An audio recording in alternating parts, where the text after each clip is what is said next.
We learn a lot of things by looking at the people we are living with. Whatever your belief system, the kind of choices you make in your life, the kind of people you attract in your life, it all comes from your childhood, from the belief system which is set at that period of time.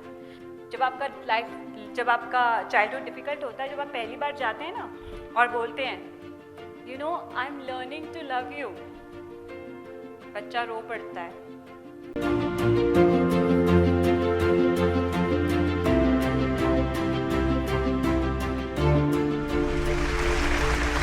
Whatever we learn in our childhood remains with us, and in fact it shapes us, the adults we are. That we all have a child inside of us, and as we grow up we need to know how to nurture that child. From 0 to 7 years of age, it's a very, very important age where whatever we learn remains with us. In these 11 years of counseling career of mine, by looking at my client's life and my own life, I understood that nothing comes from today. It all comes from that particular period of time. And why is it so? Because till we are 8 years of age, our conscious mind is not developed. Conscious mind is your thinking brain, where you know, if you are perceiving anything, आप कुछ देख रहे हैं, कुछ पढ़ रहे हैं, आप उसको फिल्टर करते हैं और फिर अपने दिमाग में डालते हैं. लेकिन 0 to 7 years में सिर्फ आपका सबकॉन्शियस माइंड काम करता है. कॉन्शियस माइंड होता ही नहीं है, आप कुछ फिल्टर नहीं करते हैं. एंड हम सबको ये पता है कि जो सबकॉन्शियस माइंड होता है उसको आप जो भी प्यार से देते हैं वो अनकंडीशनली लेता है और ऑपरेट करता है. कॉन्शियस ब्रेन सिर्फ 5% है, बाकी सब कुछ 95% is your subconscious brain. We learn a lot of things by looking at the people we are living with. It's our parents, siblings, our teachers, and society, the neighbors. Whatever they say, we just take it in. Small example is, if say 3-year-old child, okay, and parents are fighting. Imagine parents are fighting, the child went in, और आप उसे बोलते हैं हटो 2 minute रुक जाओ. आप ध्यान नहीं देते, सबकॉन्शियस माइंड ने लिया, आई एम इग्नोर्ड, वो एक चीज चली गई. प्रोसेस तो कर नहीं सकता ब्रेन, क्योंकि कॉन्शियस माइंड तो आपका है ही नहीं उस टाइम पे. फिर ऐसे ही शायद बच्चा 5 साल का हुआ, फिर कुछ और इंसिडेंस हुआ और सेम चीज हुई. Again that thing is hit, and धीरे धीरे वो आपका बिलीफ सिस्टम बन जाता है. What ever your belief system, the kind of choices you make in your life, the kind of people you attract in your life, it all comes from your childhood, from the belief system which is set at that period of time. Imagine a child who's born and brought up in a family where showing love is very normal, where giving confidence is very normal, where the child is shown trust, where the child is have a right to speak out, right to share their feelings. Imagine the kind of belief system that child is going to carry forward. It's like I'm good enough, I can handle things, I'm capable, I'm confident. उनके life में भी hurdles आएंगे, हम सबके life में आते हैं, that's why it's life. But उनके हैंडल करने का तरीका बहुत ही अलग होगा. And now imagine a child who is born and brought up in a family where anger is very normal. जहाँ पे गुस्सा करना नॉर्मल है, डरना नॉर्मल है, अपनी बात ना कह पाना बहुत नॉर्मल है. आपको फ्रीडम नहीं है उतने आराम से अपनी बात को कहने का. इमेजिन करिए कि उस बच्चे की लाइफ कैसी होगी. Even when the child is sexually molested in a very young age, like 7 or 8, parents says, बेटा किसी को बोलना मत, बेटा रिलेशन खराब हो जाएंगे रिलेटिव्स में, बोला मत.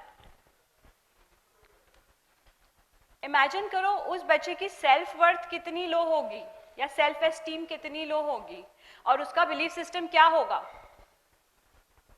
Working with so many clients, one common thing which I have noticed is I am not good enough is the first belief system everybody carries with a difficult childhood. Second is I don't count, I am not chosen, I don't matter. This is what they are carrying. Imagine the kind of adult it becomes. Can you imagine the kind of adult the child becomes? And moreover to this, to the surprises that आप used to हो जाते हैं. Yes, because your subconscious mind has accepted you like this for so many years, आप used to हो जाते हैं. अगर आपको कोई criticize करता है, आपको बहुत homely feel होता है, because that is what you learned. पर हाँ, सबसे एक गुजारिश है, आज जाके कोई अपने, अगर किसी का भी डिफिकल्ट चाइल्डहुड है तो अपने पेरेंट्स को जाके ब्लेम मत करिएगा, उनकी फॉल्ट नहीं है, because we are victims of victims. जो उन्हें मिला, उनकी जितनी समझ थी उन्होंने हमें दिया. इंटेंशनली कोई भी पेरेंट अपने बच्चे का खराब नहीं चाहता है. बोलते हैं ना, there is a saying that road to hell is paved with good intentions. So सबकी इंटेंशंस अच्छी होती हैं. To explain this little bit more, I wanted, जो मैंने अभी कहा कि हम used to हो जाते हैं या हमें हमारा वो एक comfort zone बन जाता है. I wanted to share a small story. एक parrot होता है जो एक beautiful golden cage में रहता है. And this lady has a parrot who stays in a beautiful golden cage. और हमेशा रिसाइट करता रहता है freedom and Joy, freedom and Joy. उनके घर में उनकी एक फ्रेंड आती हैं जो कि लकीली फ्रीडम फाइटर होती हैं और पैरेट को सुनती हैं. उनको बड़ा दुख होता है कि यार ये पिंजरे के अंदर है और बोल रहा है freedom and Joy, freedom and Joy. तो जब रात को सब लोग डीप स्लीप में होते हैं, so she goes to the balcony, opens the door of the cage and tell the parrot कि जाओ उड़ो, पूरा आसमान तुम्हारा है, फ्रीडम एंड जॉय. पैरेट को बड़ी मुश्किल से वो लेडी जो होती हैं बोलती हैं कि भाई तू बाहर जा, पूरा आसमान तेरा है, और उसको बाहर निकालती हैं बड़ी जोर से पकड़ के खिड़की से बाहर. सो जाती हैं जाके. सुबह उठती हैं तो देखती हैं कि फिर से वही आवाज़ आ रही है, freedom and Joy, freedom and Joy. तो वो बालकनी में जाती हैं, सोचती हैं यार उसको घर की याद आ रही होगी, खिड़की में बैठ के बोल रहा होगा. जाके देखती हैं वो केज में है और कह रहा है फ्रीडम एंड जॉय, और केज का दरवाज़ा बंद है. तो we are prisoners of, we become prisoners of our own cage. हम चाहते हैं कि हम ये करें, हम चाहते हैं कि हम सुबह मॉर्निंग में उठ के ना रन करने जाएं. That's my passion. मुझे रनर्स को देख के बड़ा अच्छा लगता है, मुझे जाके रन करना है. कोई सोचता है यार मुझे तो मॉडलिंग करनी है, कोई कुछ सोचता है, कोई कुछ सोचता है, लेकिन हम कर नहीं पाते. क्यों नहीं कर पाते? हम थोड़े दिन करते हैं मोटिवेट होके, कुछ बुक्स पढ़ लिया हमने, हम मोटिवेट हुए और हमने कर लिया, लेकिन उसके बाद फिर हम वहीं आ जाते हैं. क्यों आ जाते हैं हम? मैं अगर आज यहाँ पे किसी को बोलूँ, किसी और को देखने को कि you are looking so beautiful, हम बड़े आराम से कह लेंगे. अपने आप को जाके बोलो मिरर में एक बारी, You are gorgeous, I love you. पर एक गुड न्यूज़ है यहाँ पर, it is reversible at any as. ये आप कर सकते हैं. कैसे कर सकते हैं? जब आप अपने अंदर के बच्चे को हेलो बोलते हैं, उस बच्चे को जिसने बहुत कुछ सहा होता है उस छोटी सी उम्र में, बड़े होते होते, a child who's compared, who's sexually abused, who's like you know never given any appreciation तो उनके फ्रेंड भी नहीं होते. अप्रिसिएशन और कॉम्प्लीमेंट, किसी किसी को आप कॉम्प्लीमेंट दो तो उनको ऐसा लगता है कि भाई सच में, ऐसे हम देखते हैं, सच में ऐसा हो रहा है, मुझे बोला है. It is reversible the moment you say hello to that child and you address that child and start parenting that child.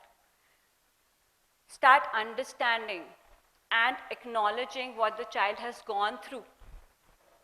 उसके अंदर बहुत सारा गुस्सा होता है बहुत सारे लोगों के अगेंस्ट, हमें सिखाया जाता है हमारी सोसाइटी में, प्लीज़ आप अपने पेरेंट्स को कुछ नहीं बोल सकते, प्लीज़ आप बड़ों को कुछ नहीं बोल सकते, प्लीज़ जिन्होंने आपके साथ गलत किया आप कुछ नहीं बोल सकते. अंडरस्टूड.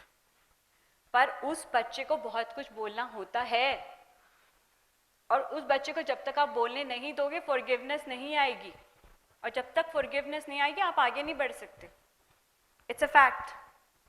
जब तक आप खुद से प्यार नहीं करेंगे, उस बच्चे से प्यार नहीं करेंगे, जब तक आप उसके सारे जो पार्ट्स हैं उनको एक्सेप्ट नहीं करेंगे, तब तक आगे बढ़ना बहुत मुश्किल होता है.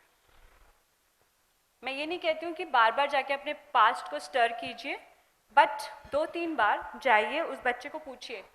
स्पेशली जब भी आप बहुत डरे हुए होते हैं, जब भी आप बहुत अनईजी फील कर रहे होते हैं, तब उस बच्चे के पास जाइए, उसे पूछिए क्या सुनना चाहता था वो बचपन में. शायद वो बचपन में सिर्फ इतना सुनना चाहता था कि आज तुम बहुत अच्छे लग रहे हो. शायद बचपन में वो ये सुनना चाहता था, बेटा आज तुमने बहुत अच्छा किया, तुम्हारी ये ड्राइंग बहुत अच्छी है, या बेटा आज मुझे तुम्हें बहुत ट्रस्ट दिखाई दे रहा, मुझे पता है तुम कर लोगे. सो जो भी वो सुनना चाहता है वो उसे प्लीज़ जाके बोलिए. उसे बोलिए कि मैं तुम्हें एक्सेप्ट करता हूँ. हो सकता है जब आप पैदा हुए होंगे ना, तो वो टाइम ना बड़ा ब्यूटीफुल सा होगा. आप जाइए, अपने अंदर जाइए, उस टाइम को देखिए, फिर देखिए आप चल रहे हैं, फिर देखिए कि आप एक टीनेज में आए हैं, शायद आपकी टीनेज बहुत डिफिकल्ट हुई होगी, पर उस बच्चे को एक्सेप्ट कीजिए, उसे एक्सेप्ट कीजिए, उसे बोलिए मैं हूँ तुम्हारे लिए. खुद को सपोर्ट कीजिए, क्योंकि जो आप हैं, what ever is inside, it is what going to reflect outside. This is just a mirror image. Whatever is happening in your life is a mirror image of what you are inside. And to prove that, आज मैं यहाँ पे खड़ी हूँ और मैं शायद काफ़ी बारी फंबल हुई, क्योंकि मेरे लिए भी एक नया एक्सपीरियंस है. एंड मेरा चाइल्डहुड भी इमोशनली बहुत डिफिकल्ट था. I was a child who was compared continuously, क्योंकि मैं अपने पेरेंट्स से बहुत प्यार करती हूँ, मैं उन्हें बिल्कुल ब्लेम नहीं कर रही, उन्हें जो आता था उन्होंने मुझे दिया. इन टिल माई लेट 30s मुझे समझ में ही नहीं आया कि मैं ऐसी हूँ क्यों. मेरे साथ भी वो ऋतिक रोशन वाली चीज़ होती थी, मैं ऐसा क्यों हूँ. मैं भी अपने आप से बोलती थी ऐसे क्यों हूँ मैं, क्यों मेरे अंदर कॉन्फिडेंस नहीं है, क्यों मेरे अंदर इतना पोटेंशियल है लेकिन मैं तो कुछ कर नहीं पा रही हूँ, क्यों नहीं कर पा रही. Why I am carrying so much of weight, why I can't go and speak. है क्या प्रॉब्लम. मुझे लिखने का शौक है पर मैं कर नहीं रही हूँ भाई. Then I understood that I need to love my. जब आपका चाइल्डहुड डिफिकल्ट होता है, जब आप पहली बार जाते हैं ना और बोलते हैं I am learning to love you, बच्चा रो पड़ता है, क्योंकि उसे कभी पता ही नहीं है कि लव होता क्या है. मैं यहाँ पे सैड स्टोरी डिलीवर नहीं कर रही हूँ, मैं सिर्फ ये बता रही हूँ कि ये बड़ी सेंसिटिव सी चीज़ है जो लोगों को पता नहीं है कि ये आता कहाँ से, ये बिलीफ सिस्टम आता कहाँ से है, ये चॉइसेस हम ऐसी क्यों लेते हैं लाइफ में, क्यों हम अपनी लाइफ को कॉम्प्लिकेट करते हैं for a long time. It is because of that difficult childhood जहाँ आपको समझा नहीं गया था. सो मेरे जैसा बच्चा जो बहुत कंपेयर्ड हुआ, जो शायद स्टेज पे जाने से बहुत डरता था, अगर वो आज आके यहाँ पे फंबल होके थोड़ा बहुत बोल रहा है तो कोई भी बोल सकता है. और मुझे मालूम है कि नेक्स्ट टाइम ना मैं इसे और बेटर करूँगी. कि आज से इंस्टेड ऑफ सेइंग मुझसे नहीं हो सकता, मैं नहीं कर सकती या कर सकता, I am not good enough, और तुमसे तो कुछ होगा ही नहीं, तुम नालायक हो, और whatever, instead of saying that, more oftenly start saying to yourself, you're wonderful, you're amazing, you are the most important person in your life, you're gorgeous, and you can do anything. So thank you so much.